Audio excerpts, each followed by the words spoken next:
Burn your houses, we walk down and flush them out. We don't play it with these cutters, bet my youngest chop it down. Welcome to the Reframing the Image of Relationships podcast, where we dive into the heart of what makes relationships thrive. In a world filled with complexities and challenges, this podcast stands as a beacon of hope and wisdom, guiding you through the art of nurturing meaningful connections.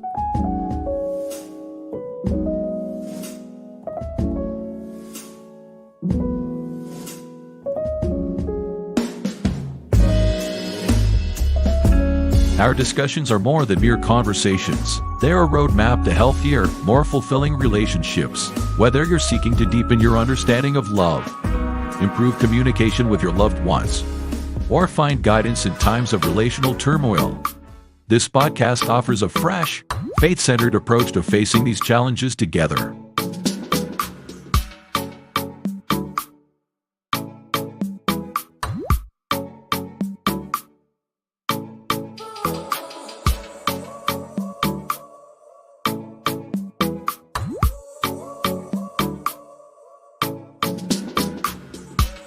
As we unpack the mysteries of human interactions, we invite you to open your hearts and minds to the transformative power of love and empathy. Get ready to be inspired, enlightened, and equipped to see relationships in a new light.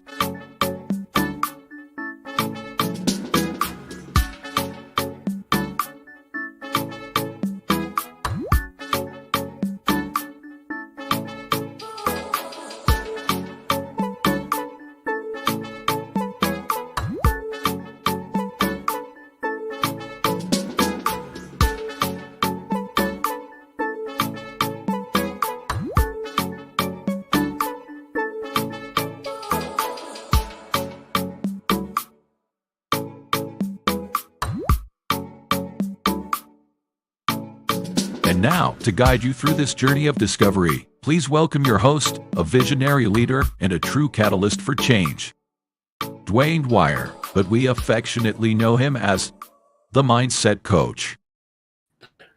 Great Saturday morning, everybody, and welcome to this month's episode of Reframing the Image of Relationships. We're your hosts for this morning conversation. My name is Dwayne Dwyer. I go by the Mindset Coach, and I am joined by these wonderful ladies. Up top with me, you have Miss Lisa Keys, also known as the Voice of Reason. Below me, we have Miss I Am Queenie Love, the conversationalist herself, and our new member, and we are just honored to have her, is Miss Lavon Norrells. And please correct me if I say that wrong, but she is also known as the Love Doctor. Ladies, how are you doing today? Well, thank Wonderful. you. How are you? Awesome. Did I pronounce your name right? You did. Okay, good. Good job. You know, we known for messing people's names up in the great state, so I'm just saying, I just want to make sure I do it right. Listen, it has been a while. We missed last month. Right. So I want to ask you guys real quick, if you don't mind, how are you doing so that everybody out there in the airways can actually get reacquainted with you guys since it's been 2 months? So how are you? All at once, huh? Oh, All at once. Good. I'm doing good. I'm so thankful to be here to continue to unpack how we can be in relationship with each other more in a more healthy way. So I'm looking forward to the conversation. I'm blessed. I'm here to see another day. The sun is shining. Look, I don't have no complaints. I'm not going to complain. Over there looking like she on the beach. Well, I am well. Thanks for asking, Dwayne. It's been a beautiful last couple of months of recovery, and I'm stronger. And much like you said, I'm blessed by the best. I'm good. That's what I'm talking about. I'm grateful to still be here after the grandkids left last Saturday. So. The 2 months I've had grandchildren, I don't know yet. Ask me next week for the next time, okay? Gotcha. Ooh, bless your heart. Ooh. Y'all know children are blessings. Stop that. Mm-hmm. As always, boys, I think not, and a 7-year-old. Okay. Oh, okay. All right. So you got a range that you got to deal with. Right. The 7-year-old is actually the adult, and the 14-year-olds are the children. Absolutely. Isn't, isn't that normally how it works? The youngest one be the ringleader? Absolutely. Kind of reminds me of a Bernie Mac joke. Okay. As we get started, as always, we enjoy these conversations. They're insightful. They add value, and that's our only goal when we come on these conversations. So again, I look forward to this conversation. Not only having conversation with you, but having conversations with our awesome members in the chat. So again, wherever you are, whether you're on YouTube, LinkedIn, Facebook, Instagram, by all means, let us know that you're here because on this channel, we like to acknowledge you by name. That said, good to see you, Miss Crystal Everett, Miss Ravonda Jackson, Miss Adrian Artist. Welcome to the show. Good to see you, Miss Michelle Ray. Greatly appreciate you and your contributions to this channel. Listen, I want to make sure I put this out there. Any donations given to the channel is actually given back to the community. So that being said, whatever comes this way, we make sure that we add it back to the community in the form of some of the products that we actually provide. So thank you so much, and we greatly appreciate that. The Bryant family, Black Love and Beyond, welcome. Good to see you. What up, B? Miss Bernadette Simmons? Good to see you as always. Nick D, welcome to the show. Let me see. Poor man's Dr. Phil. Y'all know he gonna start trouble, just so that y'all know. That's what he do. Good to see you, brother, and welcome to the show. Adrian Walthall, good to see you, sis, and welcome to the show. Um, so if you guys, before we get started, again, just a quick reminder.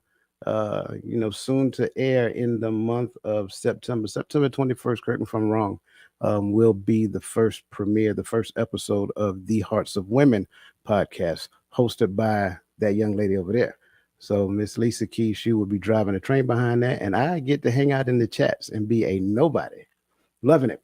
So I'm looking forward to it. I think it's going to be good. I'm excited to hear what that platform does, how it progresses, and I am expecting a lot of great things.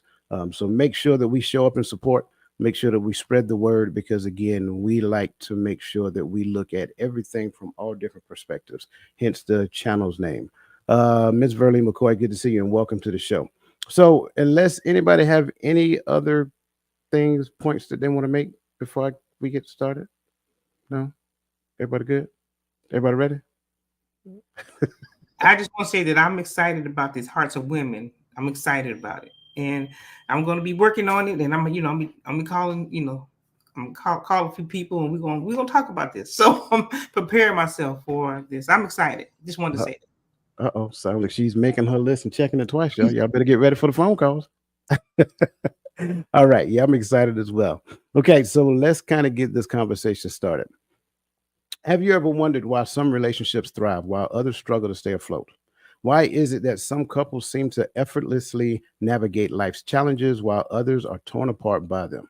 Whether you're married, engaged, or simply interested in understanding the dynamics of meaningful relationships, you've likely asked yourself these questions. Today, we're diving into a topic that goes beyond surface level advice and gets to the heart of what it truly means to be united in a relationship. In this episode of Reframing the Image of Relationships, we'll explore the profound concepts of divine unity and unpack what becoming one really means. We'll discuss how this powerful principle can transform not only marriages, but also the way we understand and approach our relationships. So stay with us as we guide you through a journey of deep reflection, offering insights that could be the key to unlocking a more fulfilling and harmonious partnership. Trust me, you don't want to miss any moment of this discussion. And don't forget to check the show notes for additional resources and ways to connect with us after the show. So that being said, I also want to say, according to Miss Queenie Love, I did not put out the information. So again, reframing the image of relationships. Check the show notes right up under the screen on YouTube, right, and get access to it. On this channel, it's intentionally called empowering perspectives because we believe that everybody is a subject matter expert of their own perspective. So that being said, on this channel, we welcome insights, we welcome feedback, and most importantly, we also welcome questions. And as you guys know, I will derail a whole show for the sake of answering questions. So as we get started, before we get into the questions that we actually have, I want to ask you guys one simple question because the title is What Becoming One Truly Means in Relationships. So in your own opinion, your perspective, your thoughts, and all of the great wisdom that you have, what does becoming one really mean to you? For me, becoming one means that I have to become one with myself and the Most High. Until I can have that relationship with the Most High and know the direction in which I'm walking in, I can't become one with anyone else. And that's what becoming one is for me.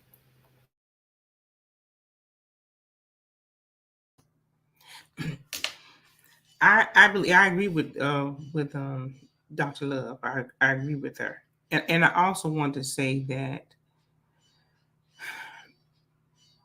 I don't want to go too because I don't want to go too far ahead. So I'm trying to make sure I say it right there. But I think that becoming one has a huge. Um, I can't think of the words right now. I can't think of my words. But becoming one is us. Go to Miss Queenie. Then I get my thoughts together. Go to Miss Queenie. Okay. So, in my own words, I think it's being vulnerable in every way to each other, with each other. I can't imagine becoming one and still keeping the majority of myself locked up from that person because I'm afraid to be vulnerable. So, I think you have to. I believe that that command was that we leave our own selfish thoughts behind and lean into a oneness of each other. Um, so you kind of like if you move, I move, just like that, right? So that's how I look at it, and really being able to be vulnerable in that regard because I, I've seen relationships where vulnerability is lacking and they tend to be going in two separate directions just because of the lack of vulnerability towards each other. So that's what I have for now. Lisa, I hope that was long enough. I was just trying to weave in identity to what what what the love doctor was saying, because when we don't know who we are, we can't identify who we are, then it's impossible for us. I'm not going to say impossible because nothing is impossible, but it's difficult for us to become one because there's so much conflict and we don't know we are. Our identity is found in so many different things, our degree, our title, our identity is found there. So how can we become one when we don't know who we are? And that's what I wanted to add.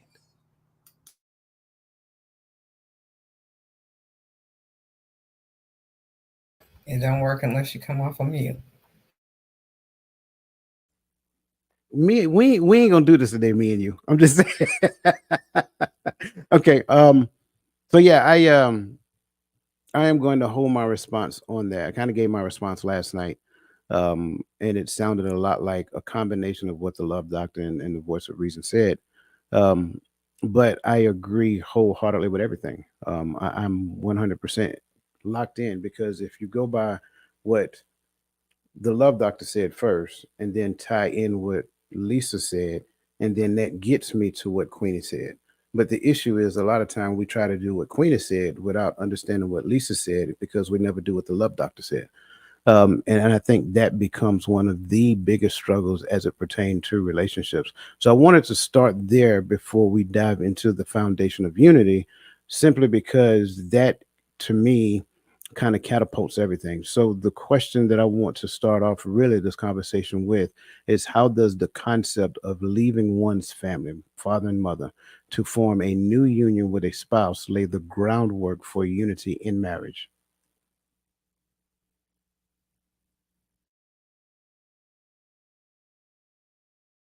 You said the concept, right? Okay. So of leaving the family. When our family has been our covering, and it reminds me of, I think it's Galatians 3 when it talks about the schoolmaster. I always have to go back there. But there's this transition that is happening so that we can begin to form and develop a relationship with God. And so the concept for leaving to me is for that you can form a relationship and begin to, I don't want to sound too biblical, but to form your kingdom in your family. So the order is already established. So now that's what you're doing. You're establishing your kingdom with your family. And you have to learn to do that in relationship with God, because you are developing, hopefully, and have a relationship and have been being taught, and have this example before you, so that when you leave, then you have the tools that you need so that you can continue to nurture and strengthen and provide and guide for your family.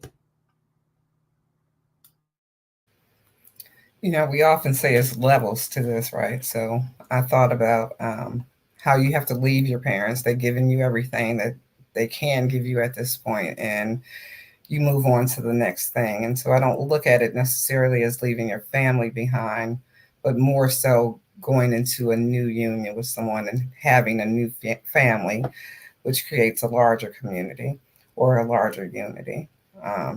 So the concept of leaving one's family, that's really just shifting your mind. How many times have we woke up and I just can't wait to be grown, I want to leave anyway, right?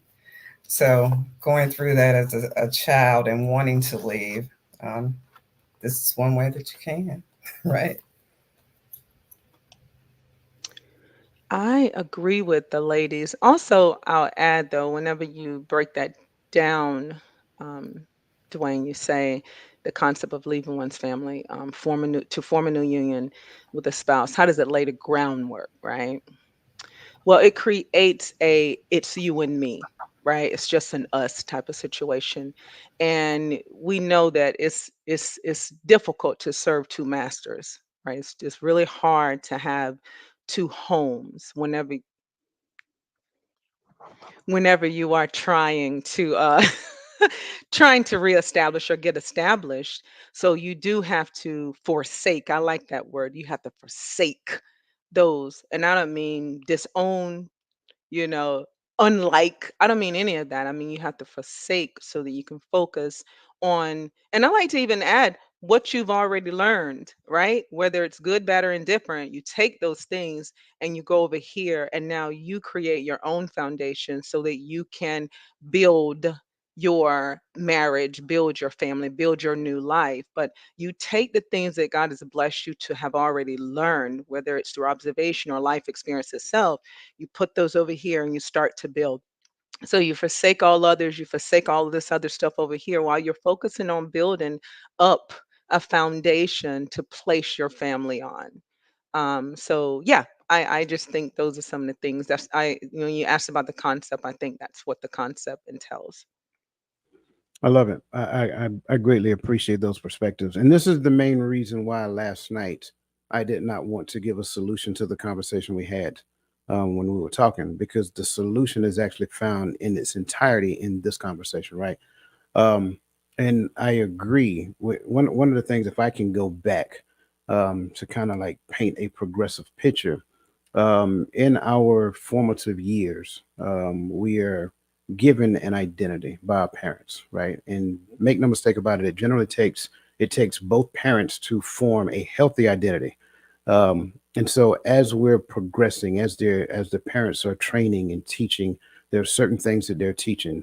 And those things should help them to understand the difference between right and wrong. We understand what it's like. They should understand or have a pretty decent idea of what it's like to try to live a righteous life, but then understanding through trial and error based upon those things, they don't necessarily get it. So they go from identity formation into conceptual living, because sure, this is my reality, but this is what I'm supposed to do. And so through the lens of that concept leads them to how they esteem themselves. Right. So now in that progressive nature, they also are taught not only what the law, statutes, and commandments are, but they're also taught the significance and necessity of Christ himself. So now that gets them to a more holistic understanding. And hopefully, if it is actually being taught correctly, it is taught in the comparison or in the understanding of Christ in the church as a unity. So now, with that being a baseline model, that becomes the projection going forward in what they look for in their relationships, so forth and so on. Husbands, love your wives like Christ loved the church. Wives, submit yourself to your own husbands.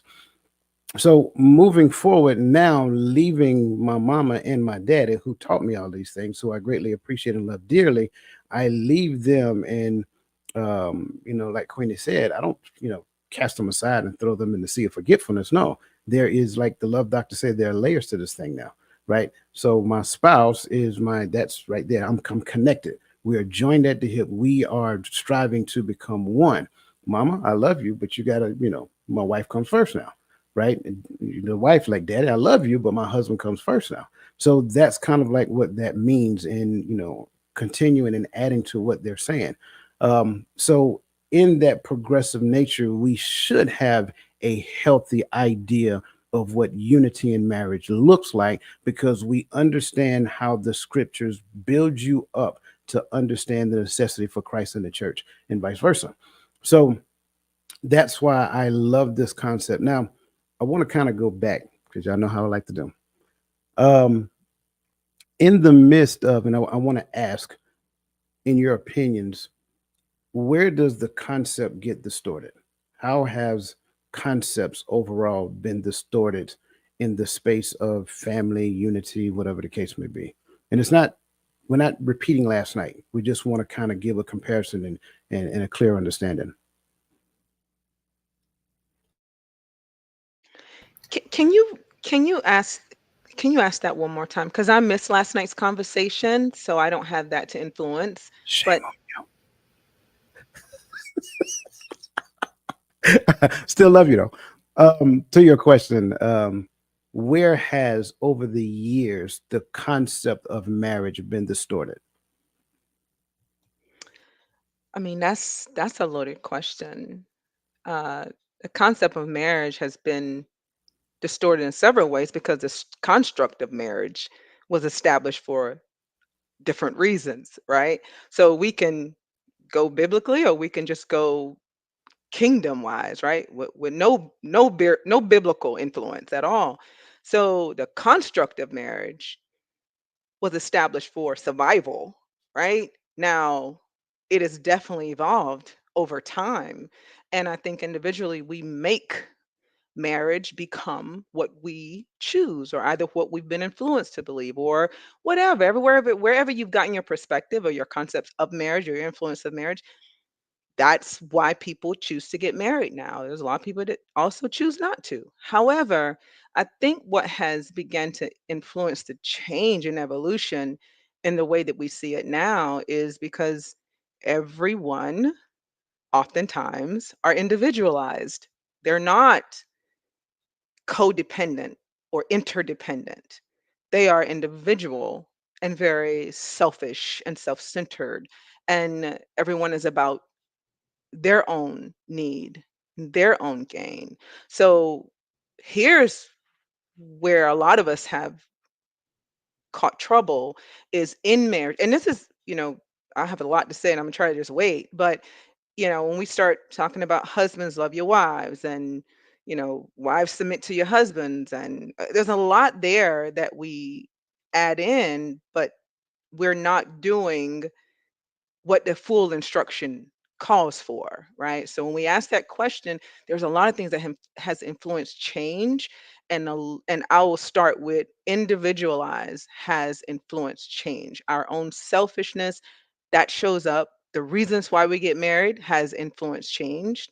What we expect from a marriage influences change. And then we can talk about the biblical or religious aspects. Maybe some people don't have that as a covering, or they don't have that as a thing to lean on. They don't understand that construct. They don't understand the structure. But on the other side, we also see some of those marriages succeed. So I believe it is an individual situation that causes these challenges, right? Because we are all individual versus that first thing you said, and on in your questions later on, is that us becoming one. That's not really happening Yeah. today. I'm sorry for that long answer, but this is just one of the ones that, and I think Love Doctor mentioned earlier, everything is layered, right? It's layered. Even this question and the answer is so layered. So Right. I'm gonna be quiet now. Thank No, you you're for letting good. Thank you for sharing. Loving the hat, by the way. Oh yeah, this hat, just so y'all know, the viewers, the hat stays on when I'm trying to stay in my lane and I'm really trying not to say the bad words. The hat comes off because when I lose it, I'm gonna just take the hat off and just talk. So Mm, yes, mm, mm. yes. All right. All right. I think that marriages get the concept of marriage gets misconstrued because of what we see on social media, what we see in other people's lives when we're visiting our friends and we see they're married and we think their marriage is also great. And we those expectations come into play. I think that one of the words for not one of the words, but the Hebrew meaning of cleave means to have passion of heart for, to keep close. When we start becoming individualized, what are we keeping close? We're just keeping ourselves close. Do we also push away the Most High in doing so because we get so self absorbed? And I think that those are some of the things that are causing relationships to be doomed, if you will. I like it. I like it. Yeah, I have to agree. And influence for relationship comes from the beginning. If I have to go back, because we did say this is layered, but when you want to go back to uncover or peel back the onion, as Coach always says, about the process of our mindset, where are we getting the ideals, who's teaching us, who is teaching them to us. We get them from our upbringing, a lot of them, right?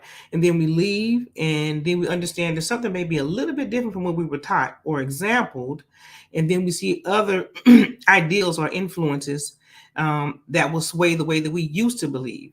And so there are so many things that are happening that influence relationships that are not beneficial for us. And when I think about us being one, as I'm going to use this as an illustration. I'm getting ready to do an illustration. We take Adam and you take his rib out, and we have two. And now it's their job to come back and to be one. So that's our whole goal. Our whole goal is to come together and so that we can be one. And we can't do that when we have this individual, and when we're being individualized, or if we are looking at other sources that never instituted this us being in relationship. We're looking at other sources to say, this is how you do it, or this is the example that I'm going to give you. And then they're not being honest because they're going to only show you what they want you to see on camera. But the other aspects of your marriage, of their marriage or relationship, you don't get. And so we have to be more diligent in identifying what relationship is supposed to look like versus what people are showing us that they say is happening when it pertains to relationship. Do we have my question is, I had a question when you asked this question, and I think I asked it last night, what is our example? Where's the framework? Where do we get this example? How do we see it? What's healthy? What helps us to identify what a healthy relationship is? I'll stand. I'll rest there. Nope, you're good. Queen, I like the fact that you started off the way that you did, because that's a lot of what we talked about last night. A lot of individualism is the thing that makes it very difficult, almost impossible to come together, becoming one. And what you end up finding is that you'll have more of a transactional relationship, as opposed to a more transformational relationship. I believe the space of relationship is transformational in nature for both parties. But what we end up doing is that we approach relationship like job. So I have a responsibility. This is my job description. If you don't do your job, it makes it difficult for me to do my job. So then I come and tell you how to do your job. And in the space of me coming to tell you how to do your job, you might get offended because you'd be like, how dare you come and tell me what I'm supposed to do? How dare you come and tell me what my responsibilities are? Focus on what you're supposed to do, and I focus on what I'm supposed to do. And in a perfect world, it'll work itself out. Well, that becomes part of the issue. I love the fact that the love doctor brought in the Hebrew translation to cleave, because you're right. It is a very deep connection that man and woman must form in order to become one. The union, as it is based upon worldly concepts, does not make you one. It is just a piece of paper that binds you for tax purposes, right? And then what we do is we take that thing and say, hey, I's married now, and it's great. Congratulations. Now the work begins. And in most cases, what you'll find is that most people will put more work on the front side as opposed to what they put on the back side. But any couple who've been married, and I'm sure the Bryant family, Black Love and Beyond, they can tell you that after the ceremony, that's when the hard work began. You got to go beyond the honeymoon stage, right? Getting beyond the honeymoon stage, now you got to work. Now you got to put in. It takes a lot of thought. It takes a lot of patience. It takes a lot of efforts. But if I'm all about me, I don't want to put that in for the sake of, I don't want to overlook this thing that you did to me. I don't want to just say, hey, you know what? I don't want to fight every battle. No, I'm going to stand my ground, because that's what these influences, as Lisa said, that's what these influences are teaching me. It's telling me to voice my opinion, blah blah blah blah blah. And it's not that your opinion doesn't matter, but at the end of the day, is it really necessary? To does it work for the sake of the union, or does it work for the sake of me? And I think that becomes a large portion of the problem. I like to look at it like a house. You get your brand new house, that house is awesome. You love that house. But over the time, that house tends to wear down, right? You got to do a little love. You got to put a little love into the house, as we tend to say, in order to keep it and maintain it and so forth and so on. However, I would say this: as that house starts to erode without any care, without any upkeep, and without anything that goes along with it, so does that concept that Lisa talked about. Like, where do we get the model of a healthy relationship? We've been given it to them. We've been given it. It's been shown to us. It's been articulated in writing. But from generation to generation to generation to generation, it had eroded. And so the erosion of that model that was given to us has got us to the point to where we are now. And I think it takes us as a community collectively, Gen X's, the rest of the boomers, like, we have to be completely transparent. We have to be honest. We have to share the things that we've learned over the years of making bad decisions and say, hey, we may have done some things wrong. That's okay. It doesn't make you a bad person. It makes you honest. It makes you transparent. And through the sake of transparency, I think the younger generation will look at you as a trusted resource. And I think that's part of it. So appreciate you guys. I love your responses. Listen, if you are listening to this show right now, regardless of where you are, make sure that you hit the like button. Make sure that you share it, because as you're seeing, this isn't an easy conversation. I commend them so far on everything that we talked about. But again, it takes a lot when it comes down to coming together as one. Did somebody unmute just now? And I kind of cut them off. Go ahead. Well, you Yes. didn't cut me off. I just wanted to add something. I know you're ready to move on, but when I listen to really all of us and look at our comments, and the discussion of relationships transcends time, generations.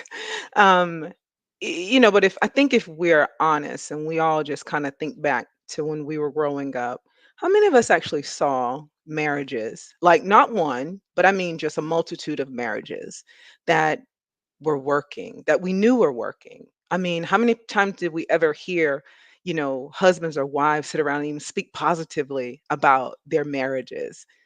Even now, if you go to a bar, which is where I started Bar Talks, if you go to a bar, the people at the bar are complaining about marriage. They're complaining about relationships. They're disgruntled. They're resentful. They're not telling their spouse how they truly feel. They're holding all these things in. And instead of talking and learning to communicate healthily with their spouse or together in a healthy manner, they go out and event, and then they wind up in someone else's bedroom.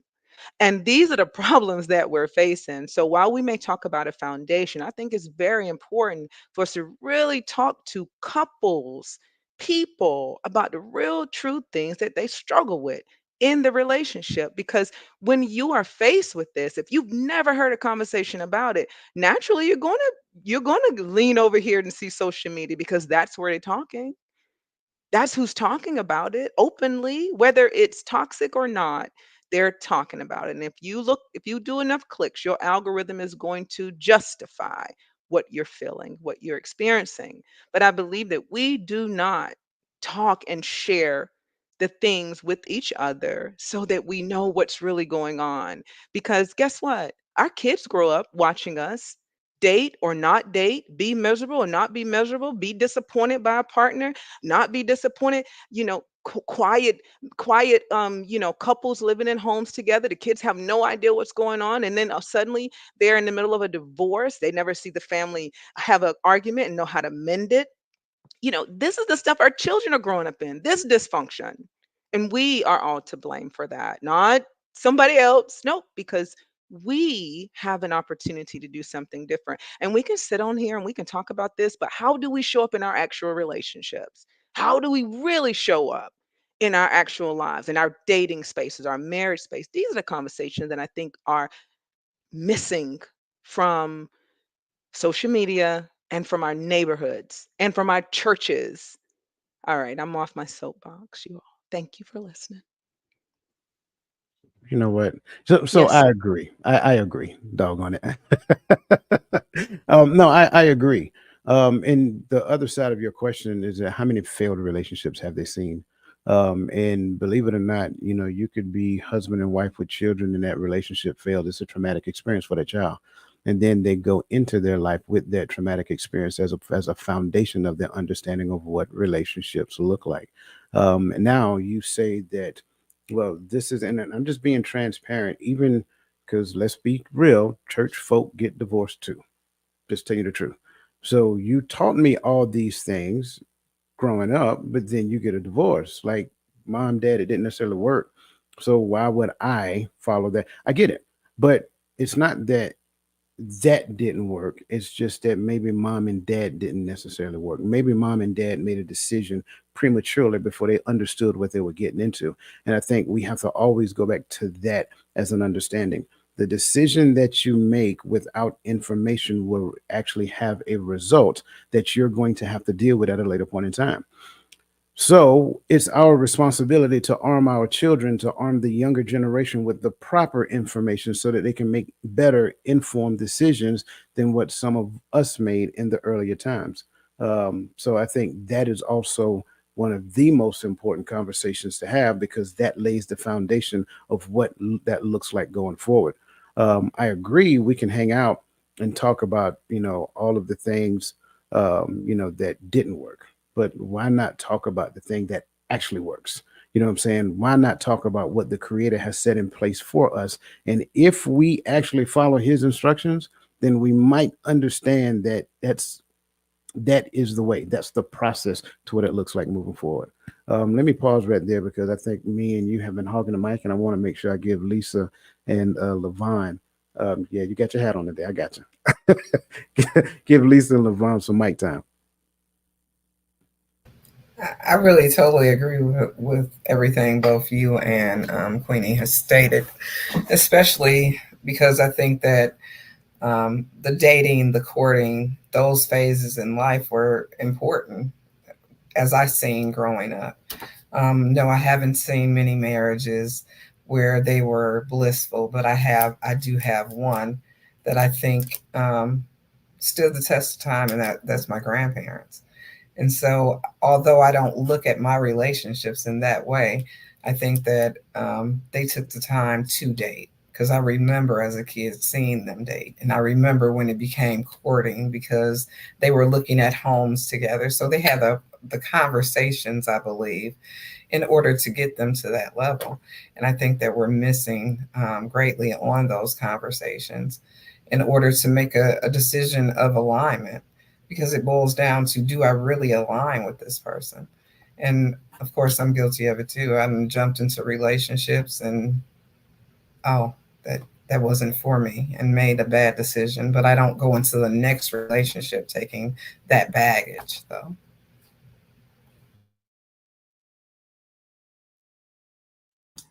I guess one thing that stuck out to me that, and I'm so glad that we're having these conversations was, Queenie said that, they may be in the bars and having conversations with people other than the people they need to be having conversations with. And so that, and if we're in those spaces, right? And if the conversation happens to be a conversation someone is trying to have with us, can you advise them, in that same environment? Can you advise them? Because I think that they've made up their mind at this particular point. So the conversations that we have got to be intentional about are with the people who we're in relationship with, and having the difficult conversations have to be at home, because nothing else is going to be resolved if we do it any other way. That's how we have to be intentional about it. The brothers are going to be there to encourage and lift up and talk to their brothers when they have these times of uncertainty in their lives. And we as women need to do the same. If we're supposed to be there and we're a community and we're supposed to be helpers one to another, you say the things that some people may not want to say, because I'm not a yes person, and I'm not going to be complicit or participate with something that I know that is not ethical and it's not beneficial for you. You don't even know it at the time, but it's not beneficial for you either. And so those are the things when I think about community and I think about relationship, that we have to be intentional wherever placed in those environments.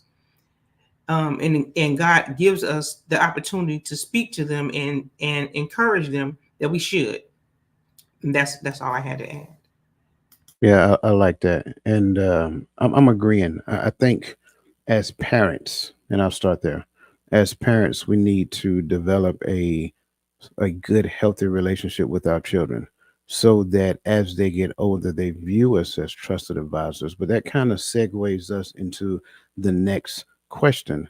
Um, in what ways might prioritizing the marital relationship over the familial bonds contribute to a stronger, more unified partnership? Now, when you answer this question, I want you to think about after marriage, what happens to the parents, the in laws, and the outlaws. I'm joking with the outlaws, but what happens with the parents? Like, what position do they fall into? What role do they play in conjunction with this?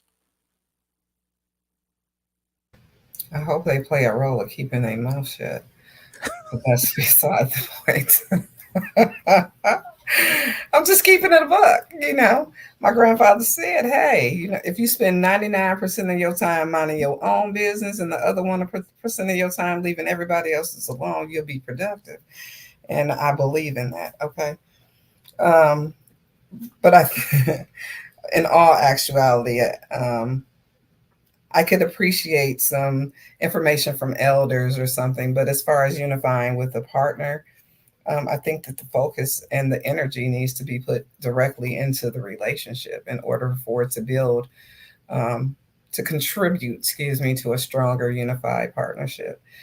Um, because times are not going to always be easy. And so you're going to have to learn how to work through the good and the bad. So as long as you continue to focus on that marriage and focus on that relationship, because as you guys say, the relationship is the most important person in the relationship. I think that is the best thing that one can do, because ultimately, intimacy, we need to share an identity with one another in order to gain that oneness. Am I the only person, whenever she talks, I always have a flashback of Police Academy? Remember that part where he said he wraps his hand around the dude's shoulder and says, "Pay attention, because the love doctor is about to speak."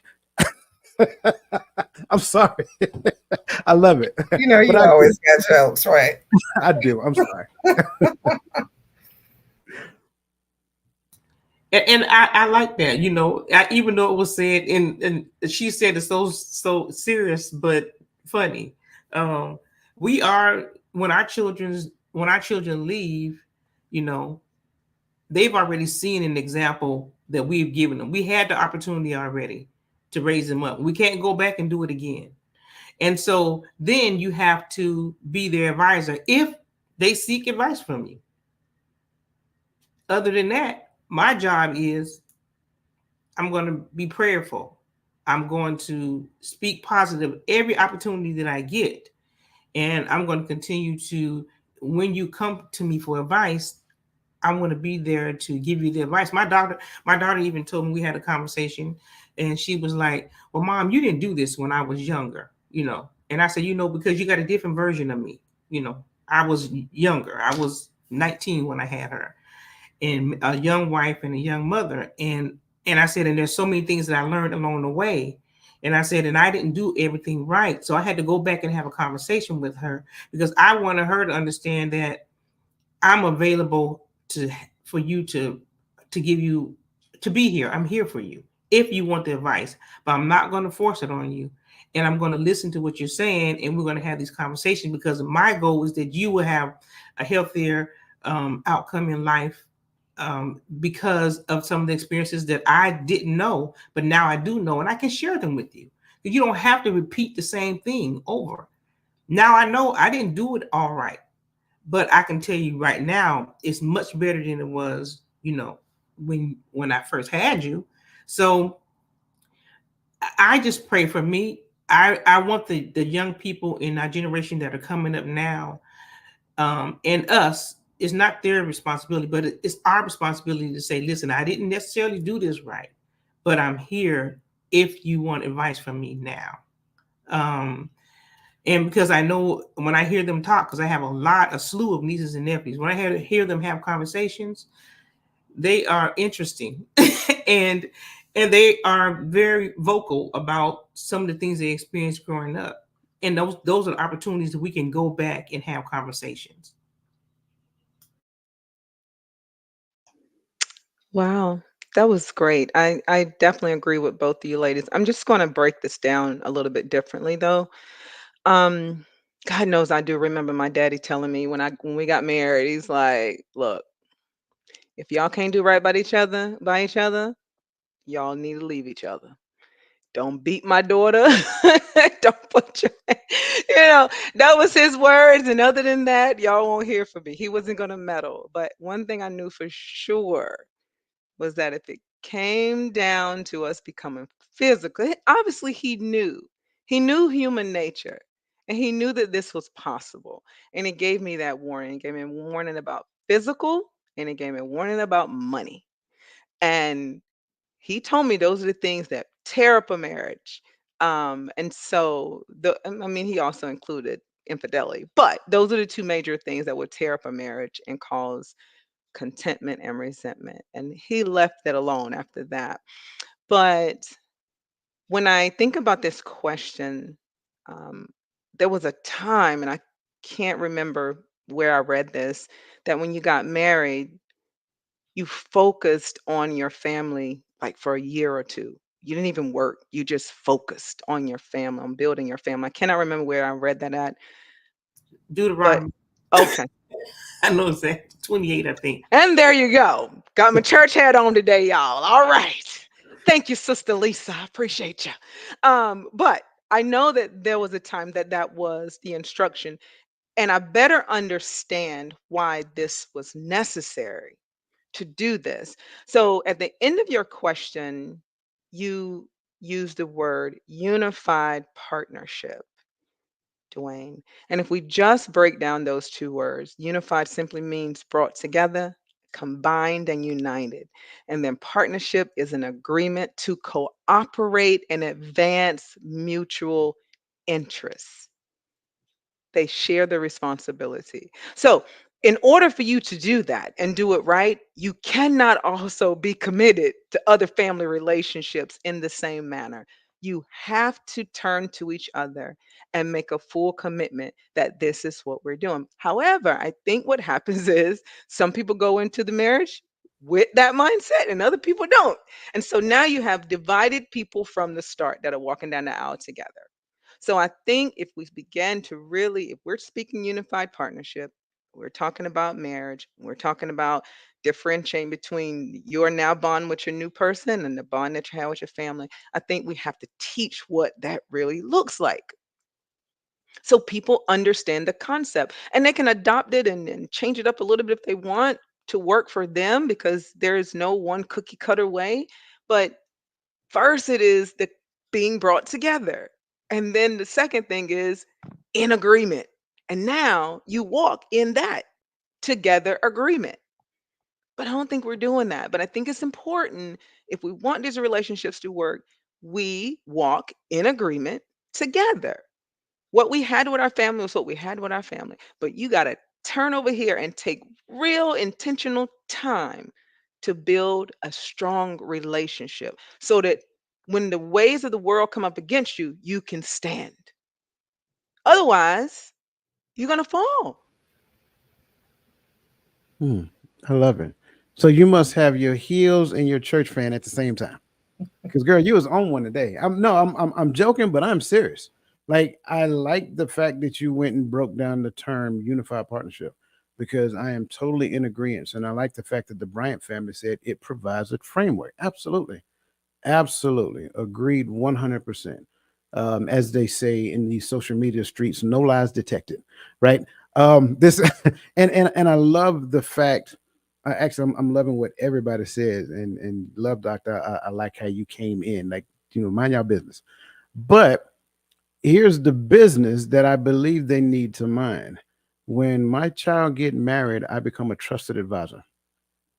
I don't advise my child because it's my child. I advise the union that they had made a covenant partnership for. That's what I'm advising. I'm not advising for the sake of, oh, that's my child. I got to protect my child at all costs. And I'm not talking specifically about your father. I know exactly what you're saying. And absolutely, I don't want nobody putting their hands on my daughters either. Right. So, but these are conversations I'm going to have with her before she, go and say I do. But once they say I do, then my advice to them becomes for the sake of their unified partnership. I think in both essences, and I liked in the beginning, we talked about the individual nature of trying to pursue marriage, but then you also got to look at on this side to where a lot of parents are not necessarily advising their married children the right way. I like the fact when you go back to the scriptures how Jethro advised his son-in-law in-law. That wasn't even his child. He advised his son-in-law for the sake of their union. And I think when we really go and process that and adopt that, that kind of helps us to refine the lineage in which advisement comes. As a man, as a father, I will advise my son-in-law for the sake of their union. As a father, I will advise my son for the sake of their union. And I think too many times we get outside of the scope of that. We still want to hold that tight bond with our child because this is my child. I understand he or she is married now, but this is my child. I advise them first for the sake of their own individuality. So then what ends up happening is that the in-laws become a problem for the actual relationship without even understanding that they're doing it at such a subconscious level that they're taking their child to the dependency of their childhood to where my father will always be there for me. Well, your father is not the father. And if your father is not advising you according to the father, then your father is in the way. If my mother is not advising me according to the will of the father, she is a part of the problem. So that's kind of like where I will start there because I love Adrian's question in relation to this entire conversation. What happens when a spouse won't let go, right, of his or her immediate family or in our conflict with the idea of leaving said family in order to lay the groundwork of the new union in marriage?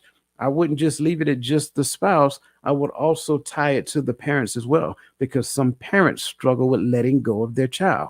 Some children struggle with letting go of their parents, letting go of their parents. Like, I get it.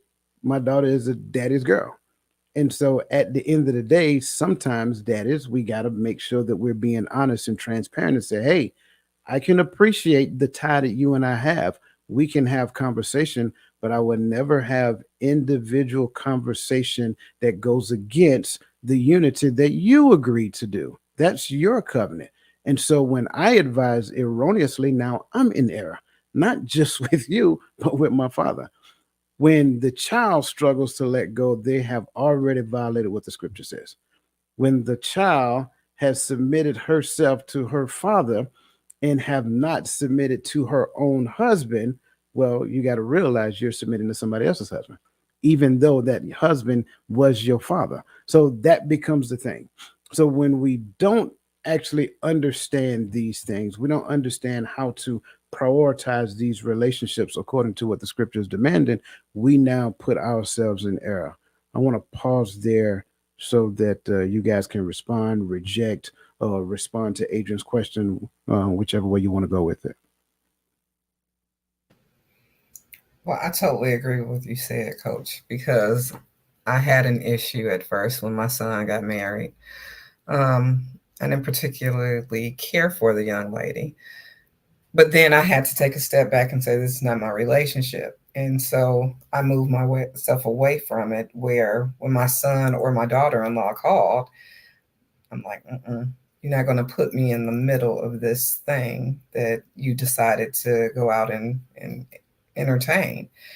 And so, because of that, once I removed myself, they found their way to counseling, and they found their way in communication. And now, when they call me, or when a suggestion is requested, I'm capable of asking them the questions in order for them to come in to their own answers. So, um, purposely, though, because my son was a mama's boy, I had to remove myself from the situation, and for that very reason that you described.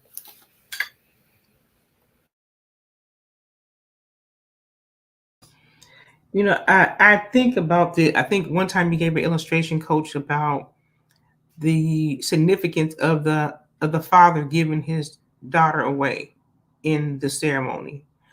And then I thought about, as you were talking about the relationship.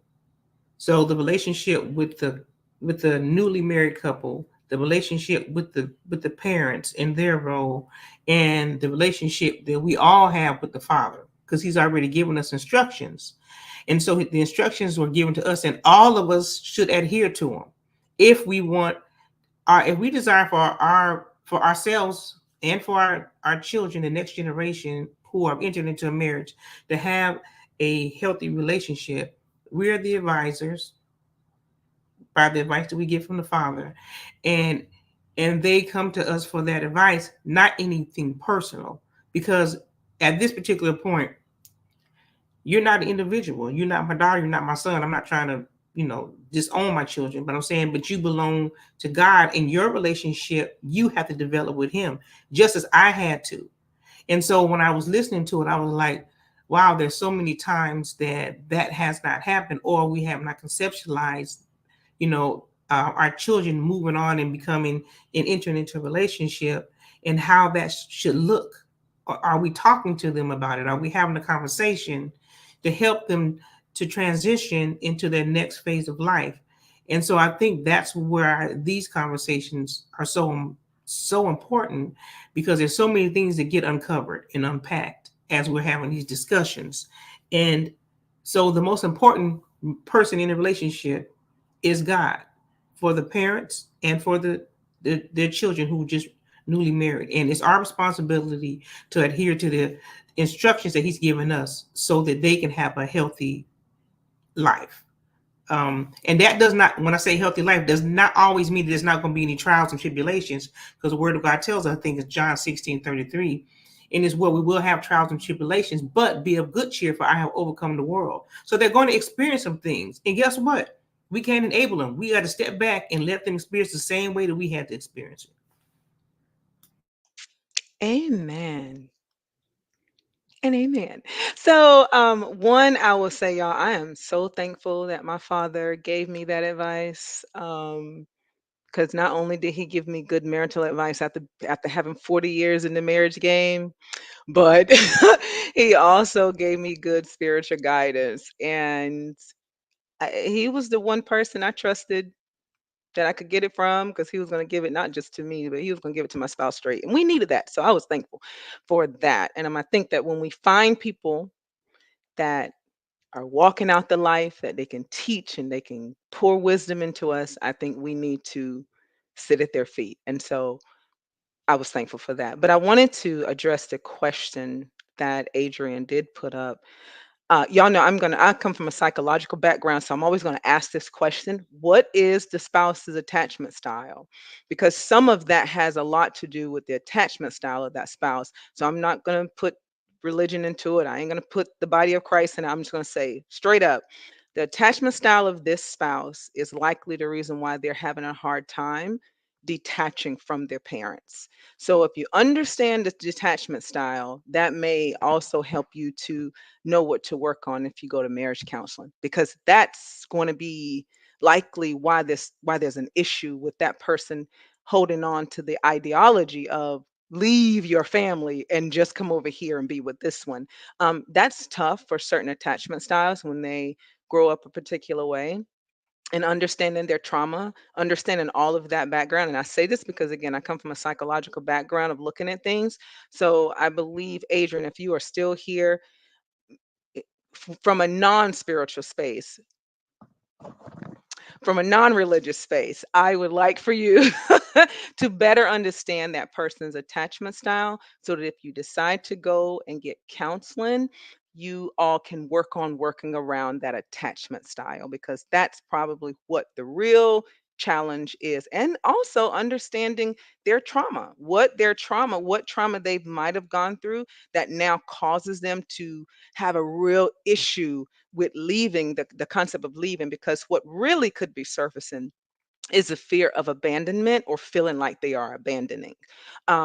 So be mindful of that, because sometimes we look at things and like, yeah, this is what the Bible tells you. Yeah, and you should do that. Well, I mean, that's great. There's nothing wrong with that. But we still have psychological warfare that we battle with. We battle not against flesh and blood, but against principalities. So understanding that that may be what the challenge really is may bring a new light to things and allow you to see them through a lens with empathy and care and compassion, and have just a little more patience with where they are.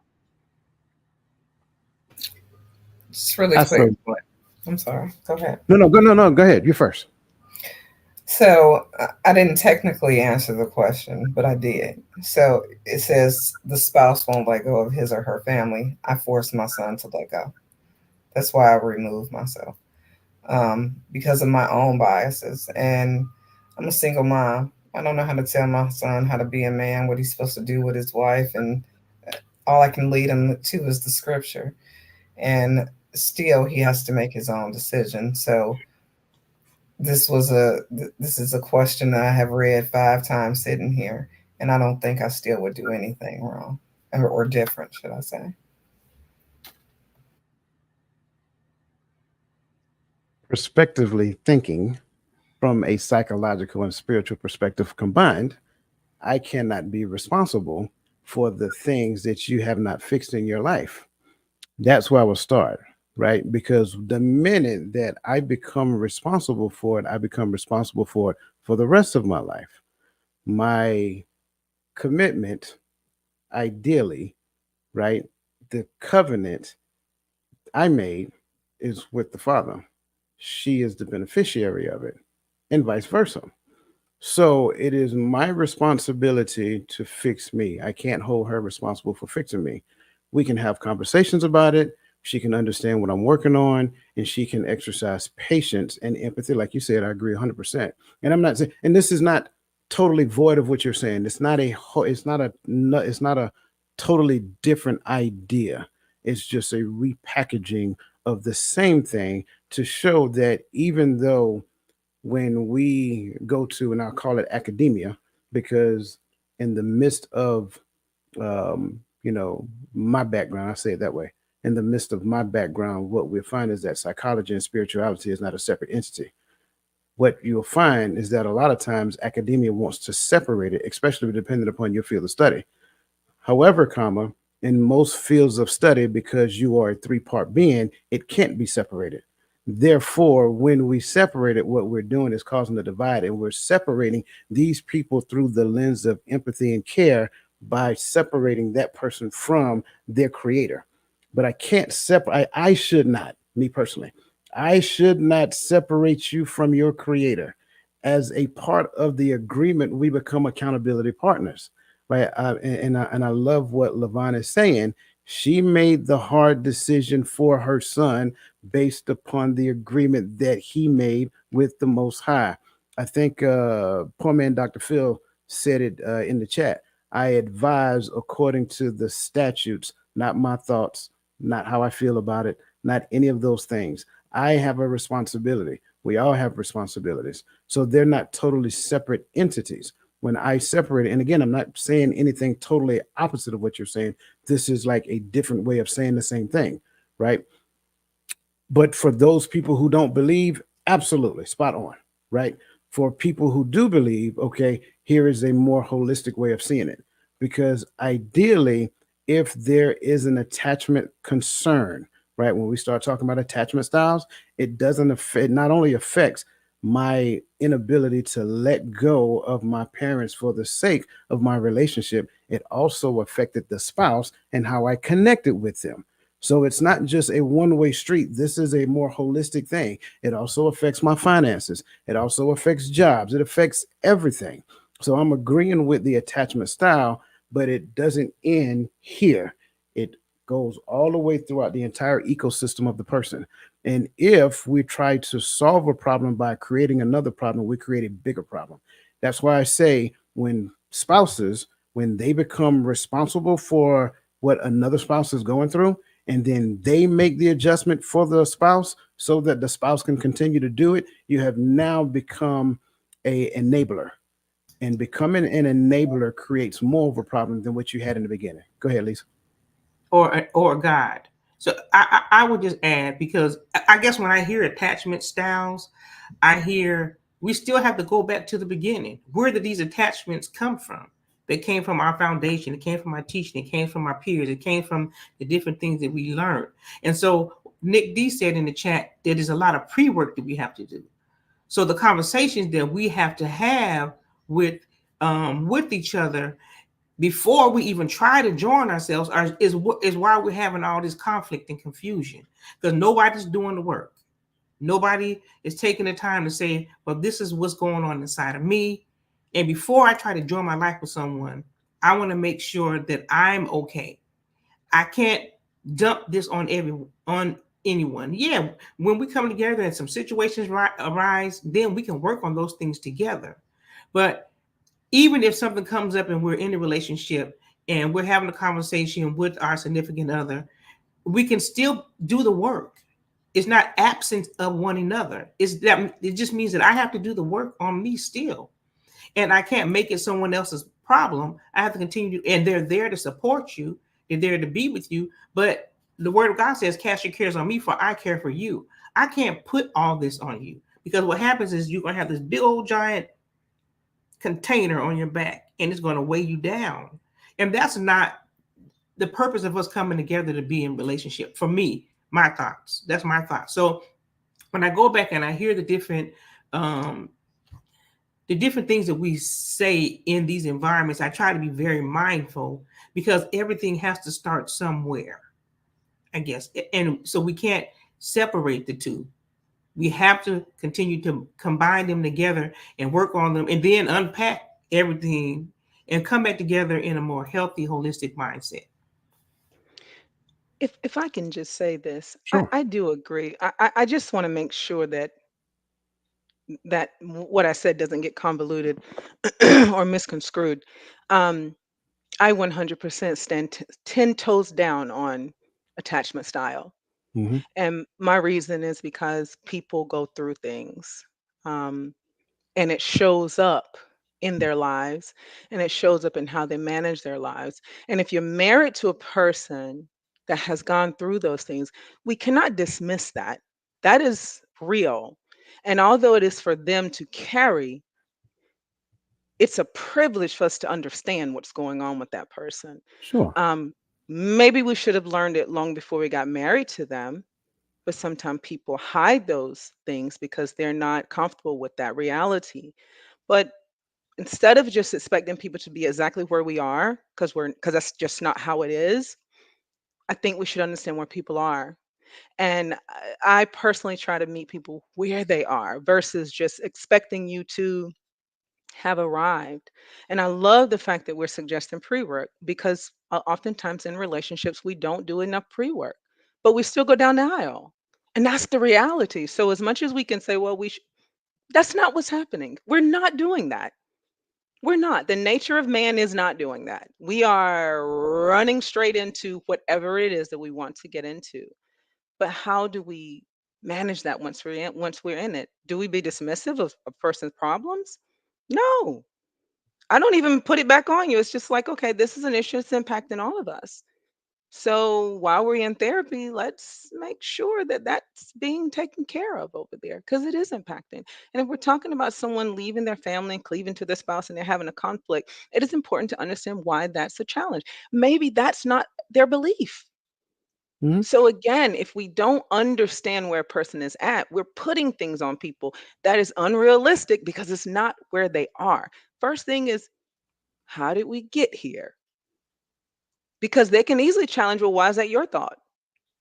Oh, well, that's because this is said to be the creator's ideal for the constructive marriage. Yeah, but where'd you get that from? People can always challenge no matter what you're thinking. So, in a relationship, why not give your partner the benefit of being able to tell you where that's coming from? What is that thing that when they hear cleave, what's that thing that just doesn't sit well with them?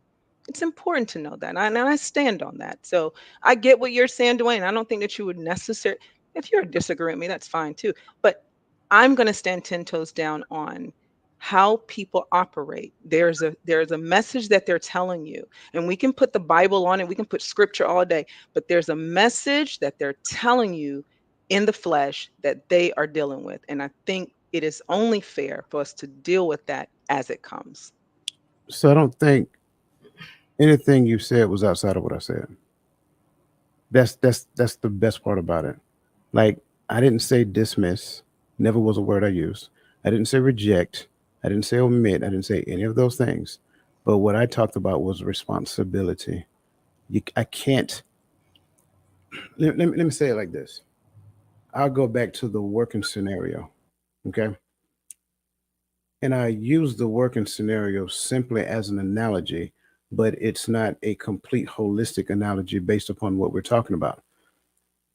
If you have insecurities in your job, right? If you dealing with imposter syndrome, whatever that looks like, well, that's a bridge that you're going to have to cross. That's what you're going to have to deal with.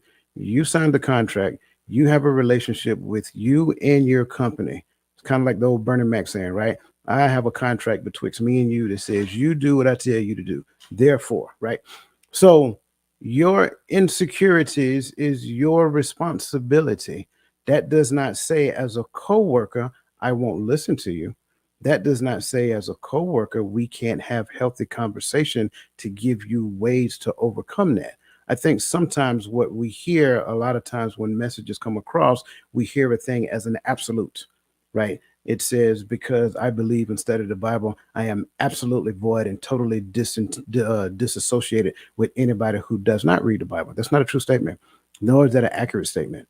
So when we're talking about according to the scriptures, according to the word of God, according to the most high, we're talking about a more perfect way, according to my belief system now. And I have to root it in that. According to my belief system, we talk about a more perfect way of being according to the one who created us, because he is the one that knows my identity better than me. So when we start talking about insecurities, regardless of what avenue they came, it is only because I do not have a connection with my identity. So when we start talking about attachments, I attach myself to a thing that makes me feel better about who I think I am. And in most cases, when we talk about who I think I am, it is probably rooted in something that does not look like him, that does not speak like him, that does not follow his law, statutes, and commandments. So again, I want to make sure I'm saying that, because for everybody who is hearing this, like me and Queen, we do this all the time. But it's nothing personal against her. I want everybody to understand that. But I want to be clear, because this is a lot of what the world believes. This is a lot of what social media purports. That if you believe in the Bible, you think that the people who don't believe in the Bible is the scum of the earth. No, that's not what anybody who believes in the Bible is saying. In fact, what we're really saying is that the door is always open. We're just not going to force you to walk through it. That's a more better way of living, because it makes space and room for all of us. Because let's be honest, all of us wasn't always in the kingdom. I'll talk about this guy right here.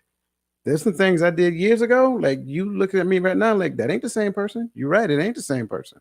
So that's the point that I'm saying. That's the point that I'm making.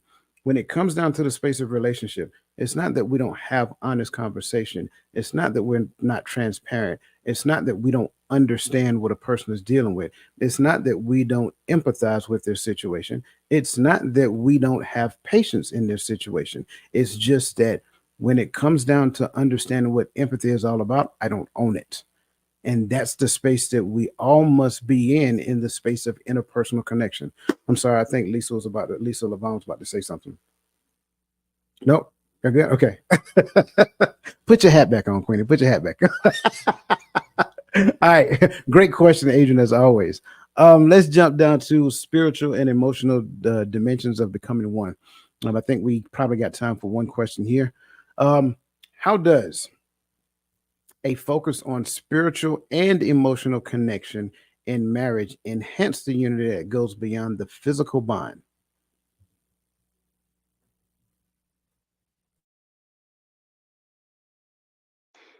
I'll go first so I don't take forever. So when I heard this question, the first answer was deeply, right? If we focus on it, how does it affect it? It affects it deeply. That was the first word. And then I thought about when we are one in Christ, it's an investment. That is an investment.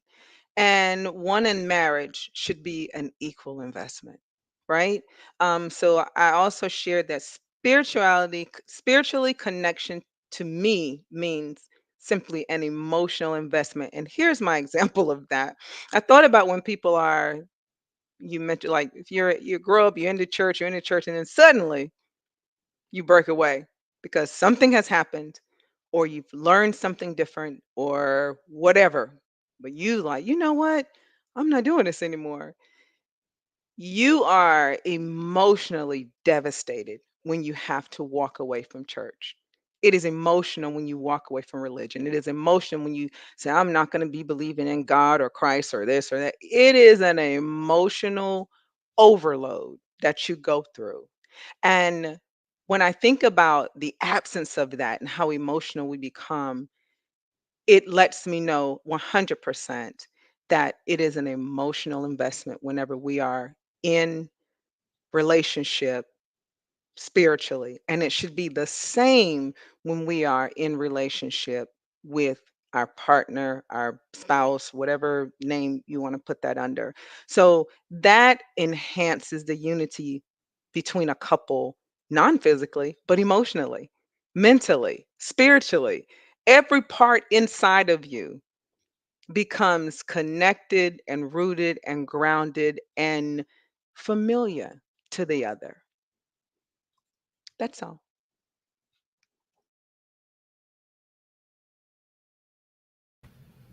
I agree. I think that is definitely true alignment in what you said, Queenie, especially when you start thinking about, our souls and our purpose and how they may intertwine.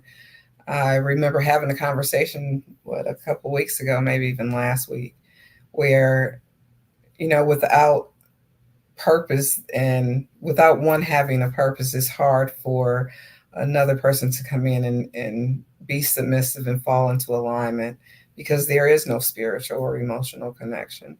And so, because of that, what's the point? Why are we even here? Why was this not investigated? So how does focus on spiritual and emotional connection in marriage enhance the unity that goes beyond the physical bond? I think it is that oneness of the soul and the dreams and your faith and how you're able to communicate and intertwine that into the relationship.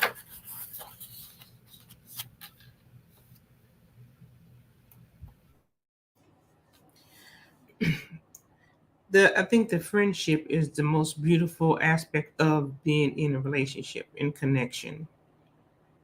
Um, and that's developed when we walk together. We have a understanding of um, what it means to be in relationship and be led um, by God, who is the creator of the institution of marriage or relationships.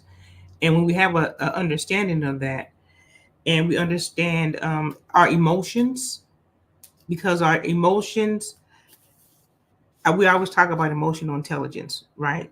So when we understand that we can't take things personal, and I'm talking about the intricate um, components that happen within a relationship, becoming friends, right? Entering into a relationship spiritually and emotionally and being connected. These are some of the things that I believe connects us. Um, and and it goes far beyond the physical, because honestly, the physical lasts for a moment. I'm just not being facetious or anything, but how else are we connecting? You know, what are we working on together? How are we proving God's will for our lives when we come together? So it has to be beyond physical, and there's so much more that um, that is available for us to learn and to tap into when we don't leave it at the very minimum of physical connection when we are in relationships. And so it's so important for us to understand who each other are. What are your dreams? What are your goals? Um, what is your plan for this union, for this family?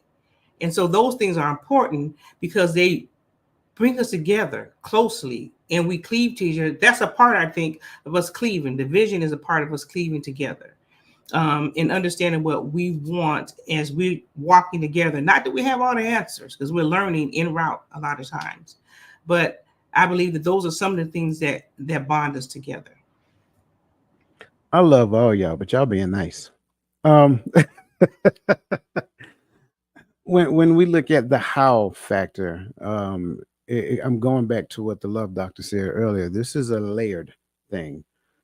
First and foremost, I should not move into the space of a marriage until I am properly aligned. I kind of mentioned a few seconds ago that we are three-part beings. When my flesh is the leader of the pack, then physical bonding is all that I am looking to do.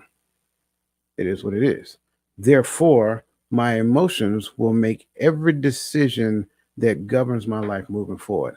It depends on how I feel. It depends on what makes me feel good, and so forth and so on. So there's no room in my space, and there's no room in my life for anybody else because my emotions are absorbed. They absorb all of my space. When I become properly aligned, which means that my spirit is the leader of the pack, it is the authority, right? Of course, the mind always stays in the middle because that's the battlefield. My spirit is the authority of my life. Then my emotions are now placed in its proper perspective. So the emotions don't make the decisions for me. The spirit guides me in the decisions that I need to make. And then I emotionally attach myself to those decisions.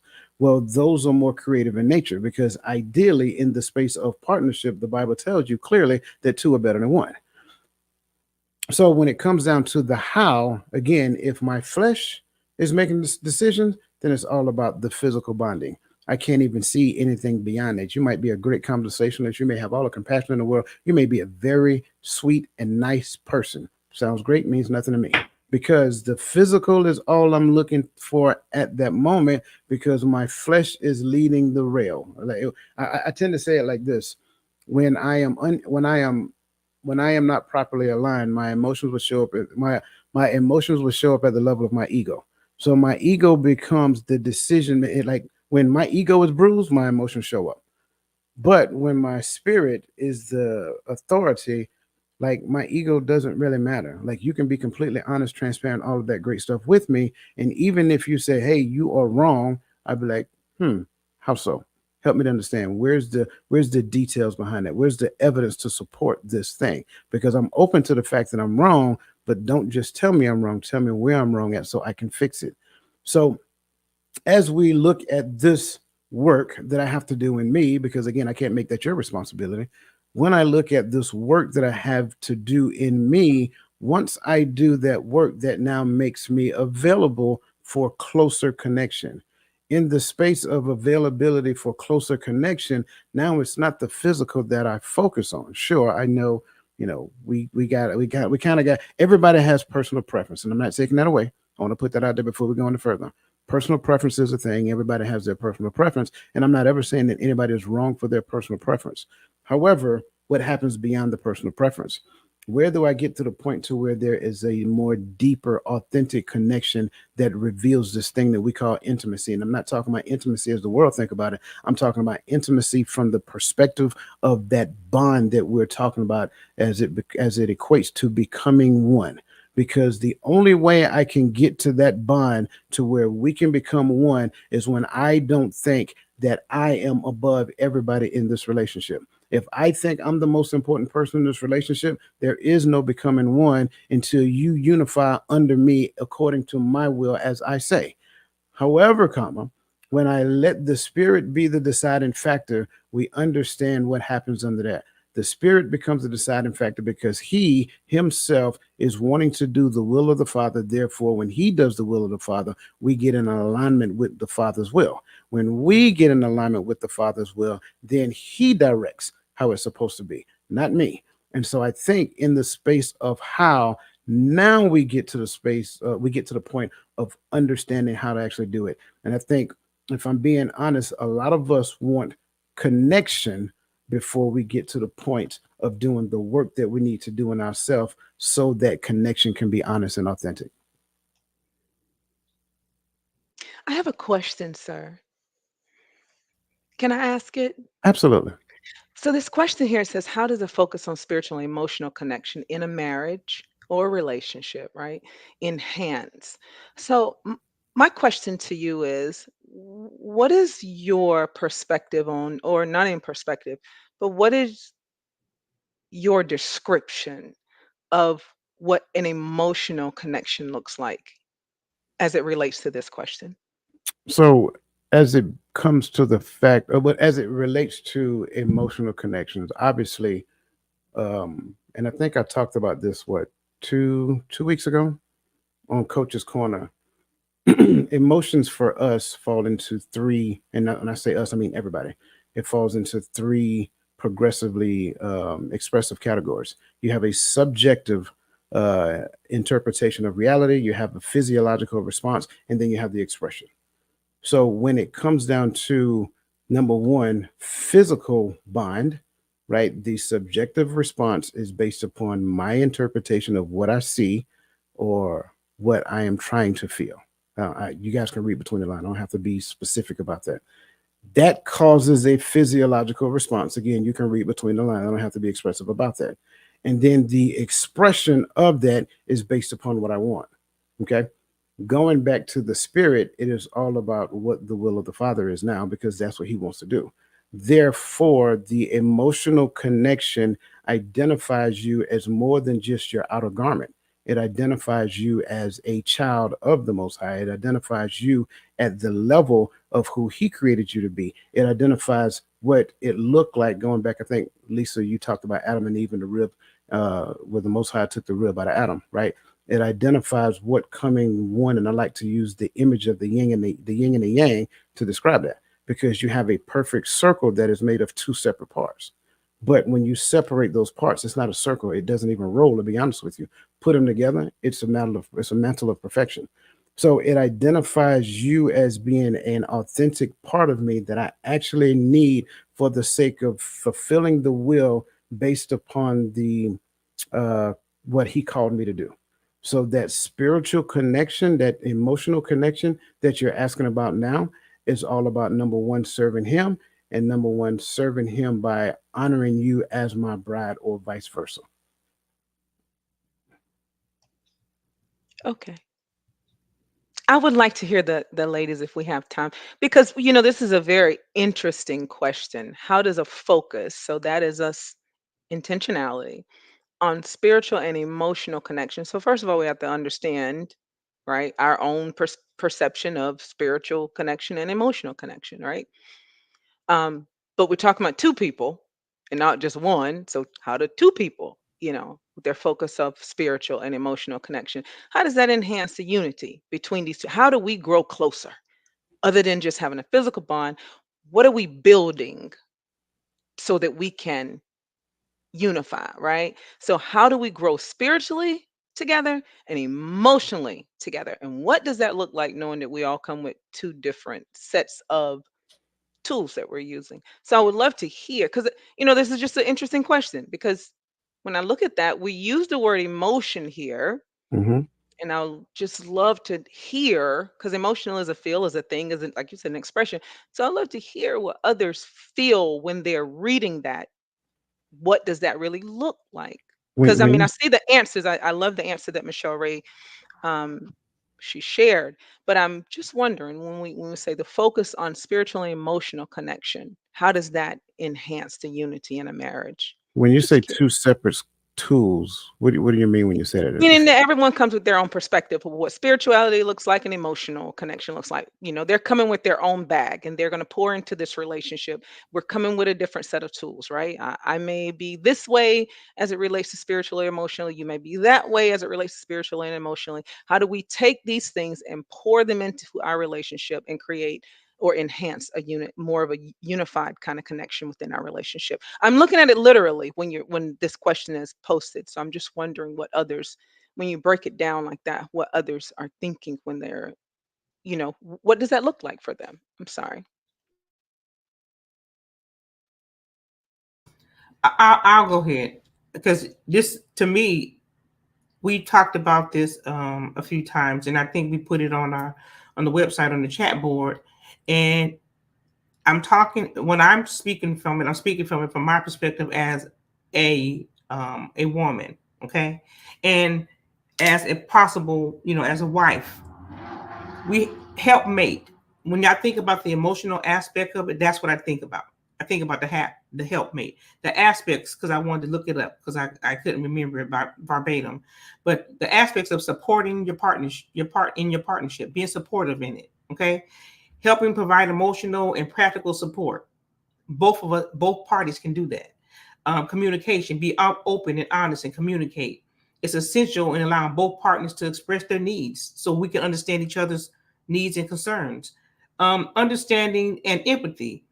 Sometimes uh, we can, when we have this mindset that, well, he's strong and he can take it, and not understanding that maybe we have to show some empathy and we have to show some understanding, and not automatically assume that they're okay, because sometimes that's what they just say, I'm okay, I'm fine. And so those are some of the things that we have to be mindful of, because if we don't, we're going to have him going to the bar and talking to somebody else and then ending up with this. I'm just saying. I'm just saying. Encouragement. I'm speaking to me as all these can apply to both of us in a relationship. We encourage each other. Sometimes someone may be going through something and they just need to hear that encouragement from the person who they are close to, who they've cleaved to, who they've committed their life to. Sharing the responsibilities. A helpmate participates in managing the household, helping with the business, whatever that may be, but we're doing it together. So to me, it encompasses all of that and much more. That's just me just tapping on the surface. But to me, that when I hear that emotion, it's not just about a feeling. It's about me helping in every aspect of this union that I have agreed to be in, and that I have made a covenant agreement with. So it's not just about me making sure that my mate is okay, but it's about me making sure that I'm adhering to what God has told me to do in this relationship.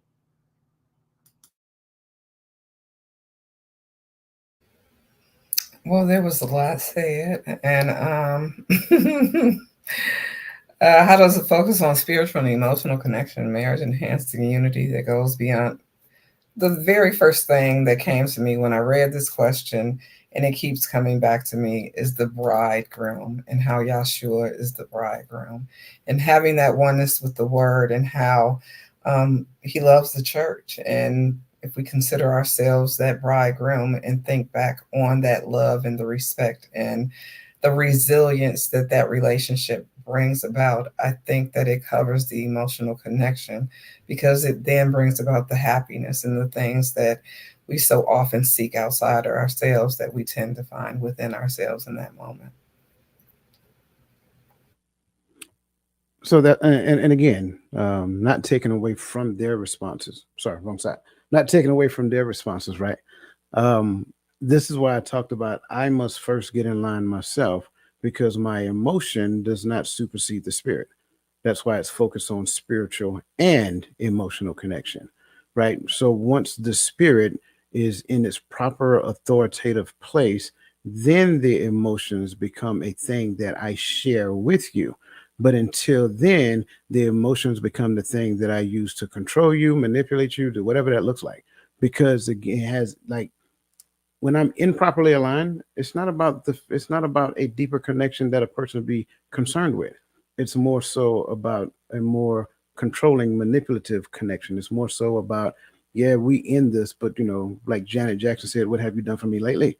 That's what people tend to focus on. And it becomes like a self-licking ice cream cone. You can have this conversation all day long with multiple people, and it's going to sound different because everybody has their own perspective, and they can, based upon wherever they come from, they're going to take that thing and make that literally the driving force. Yes, he being messy. Going to take that and make that thing the driving force behind the conversation that they want to have because that is their source of power. So if beauty becomes it, that becomes their source of power. If education is it, that becomes their source of power. If money is it, that becomes their source of power. Therefore, now their emotional connection will have that as an identity metric. So if you're doing a thing or you're being whatever the case may be, then that thing is going to find its way into the conversation because it puts that person in the driver's seat. And all of it is wrong. So that's why when we look at this, spiritual first, then emotional, because the other way around, it's all about me.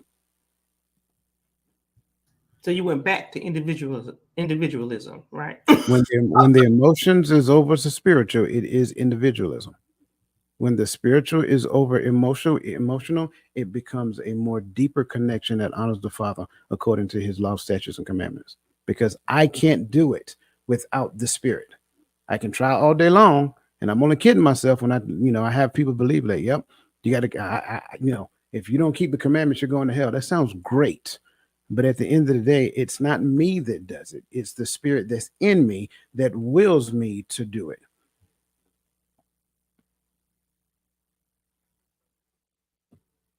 Amen, church. I just want to make sure.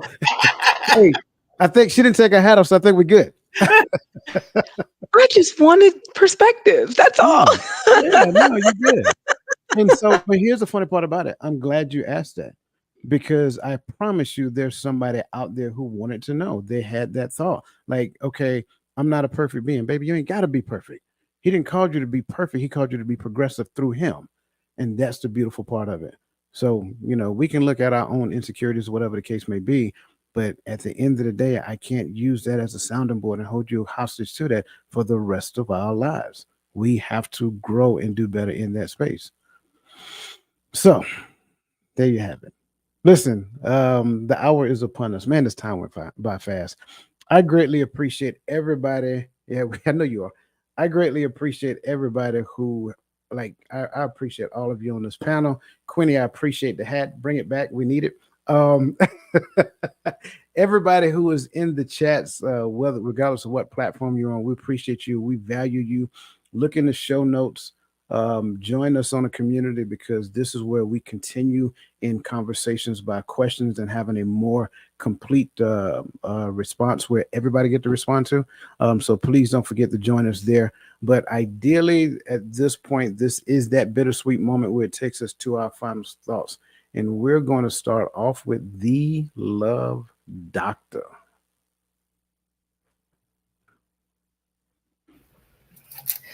Well, I would say my final thoughts are when we're thinking about the foundation of unity, make sure that your foundation is firm within yourself and with the Most High. I don't think that we can move on or forward with looking to cleave to something or have an emotional and or spiritual connection with someone else until we actually gain that for ourselves and in that perspective. So in that, I would say that, find your own peace within yourselves and seek those relationships that are purposeful in nature in order for them to align with your purpose as well. And that's all I have for now. Thank you for having me.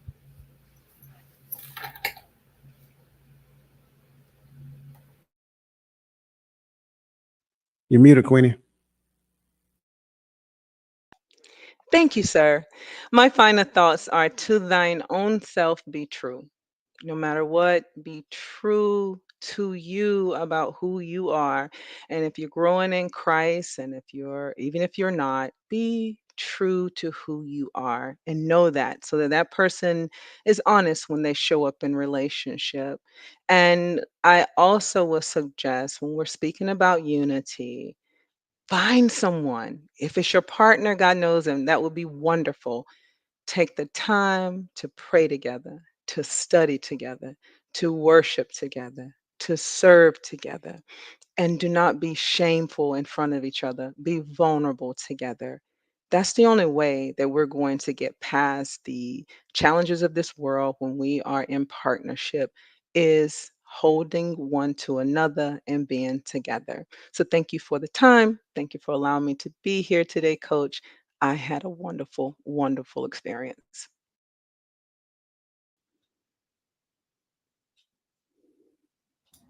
Yes, I've truly enjoyed the discussion, and I look forward to us having more discussions about this topic because it's important. It's the foundation of this world. It matters for us to come together and be in healthy relationships, friendships, and just make sure that we're okay and we're constantly working on ourselves. Something Coach said. He said being progressive through God. So we're not called to be perfect, as he said, and that really um, stood out to me because I want people to understand that I'm not saying that you have to be perfect, but I am saying that you have to have a mind to want to continue to grow and understand and learn because that benefits you and it benefits anyone you're in relationship with.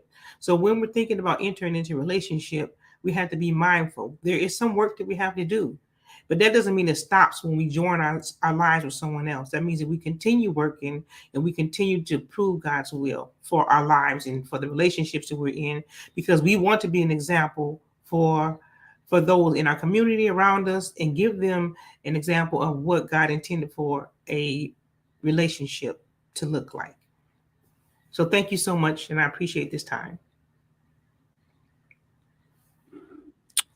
I thoroughly enjoyed this conversation as well.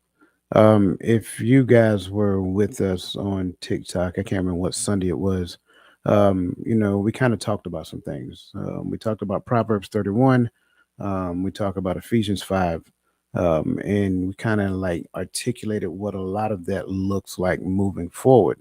Um, when we go back, and you hear it a lot, the Bible says submit one to another. Sure, it does, but it continues to go on and it talks about what that submission looks like. And I mentioned it earlier. Husbands, love your wives like Christ loved the church. Wives, submit yourself to your own husbands. And I found myself saying something that stuck with me that day. And what I said is that for a man, for us men, um, the Bible, accepting our mantle, accepting who we are, right? Accepting the gift of God and putting ourselves in the right position, the right perspective, and understanding His word, His laws, His statutes, commandments, so forth and so on. Well, ideally, we get to the point of understanding what He called us to do. When we understand what He called us to do, then under that understanding comes a vision.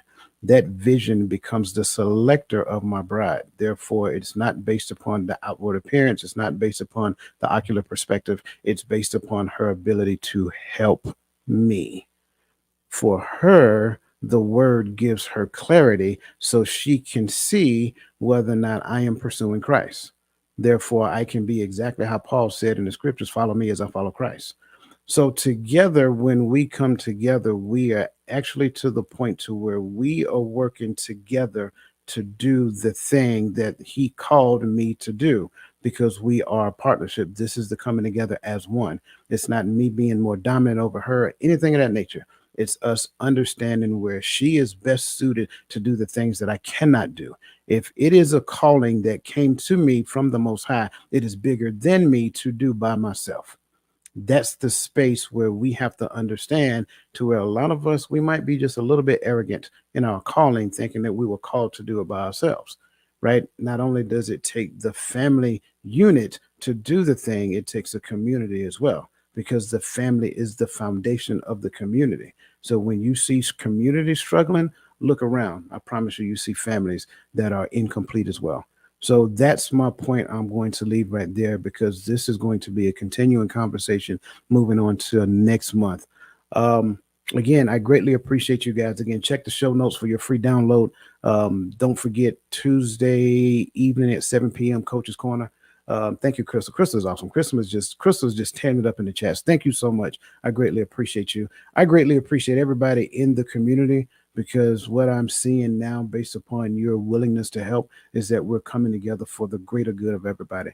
And so when I tell you that this is a community that believes in uplifting and edifying, I really do greatly appreciate each and every one of them.